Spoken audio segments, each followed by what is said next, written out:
और बड़ा बयान माहिरीन तिब की तरफ से दिया गया है और मुअल्लिजीन की तरफ से, वो मुअल्लिजीन जो लगातार इस वायरस पर नजर रख रहे हैं, रिसर्च कर रहे हैं और उनकी बात को काफी ऑथेंटिकेशन के साथ ली जा रही है।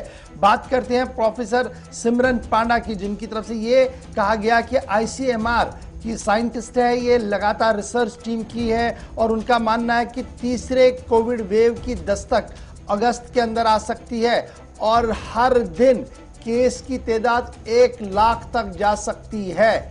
इस बात को जरा अहमियत के साथ आप समझिएगा कि तीसरे वेव की आमद अगस्त में मुमकिन है और यहां पर हर दिन 1 लाख के करीब केस आ सकते हैं।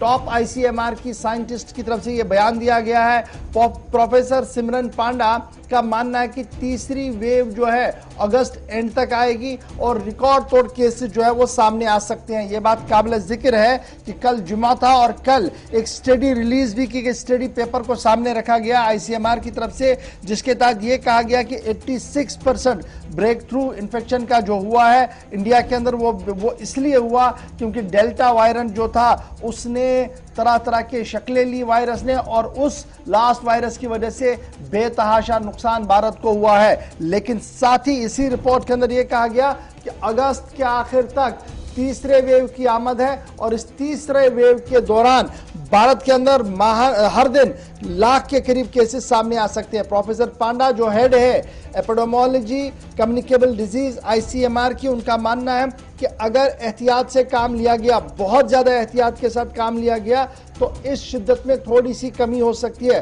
हर्ड इम्यूनिटी और दीगर चीजों के हवाले से भी इस पर अभी कोई तफसीली या खाका नहीं खींचा गया कि कितना फर्क पड़ सकता है। ताहम टीकाकारी के हवाले से उनका रिसर्चर्स का यह मानना है कि जिन्हें दोनों टीके लगे होंगे वो 70 से 80% सेफ रह सकते हैं और एक टीका वाला भी कहीं ना कहीं सेफ है। लेकिन इसलिए टीकाकारी को तेज किया जाए जब तक तीसरी वेव की दस्तक हो। मुल्क के मुख्तलिफ इलाकों के अंदर हालात किस तरीके के हैं वो आपको इस बात से भी अंदाजा लग सकता है कि कल वजीर आजम ने उन 6 रियासतों के वज़राए आला के साथ भी मुलाकात की है जहां पर कोविड ग्राफ यानी कोविड-19 का ग्राफ जो है वो लगातार उछलना शुरू हो गया है और सूरत हाल काबू में रहे वजीर आजम लगातार इस पर नजर भी रख रहे हैं।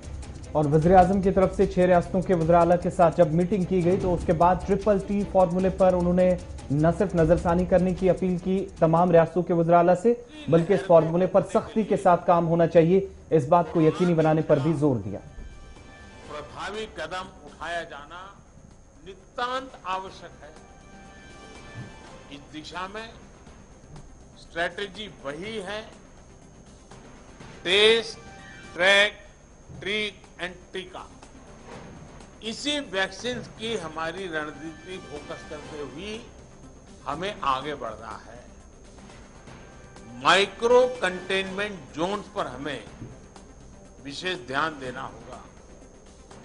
जिन जिलों में पॉजिटिविटी रेट ज्यादा है, जहां से नंबर ऑफ केसेस ज्यादा आ रहे हैं, वहां उतना ही ज्यादा फोकस भी होना चाहिए। पूरे प्रदेश में टेस्टिंग को ज्यादा से ज्यादा बढ़ाया जाना चाहिए कि सभी राज्यों को नए।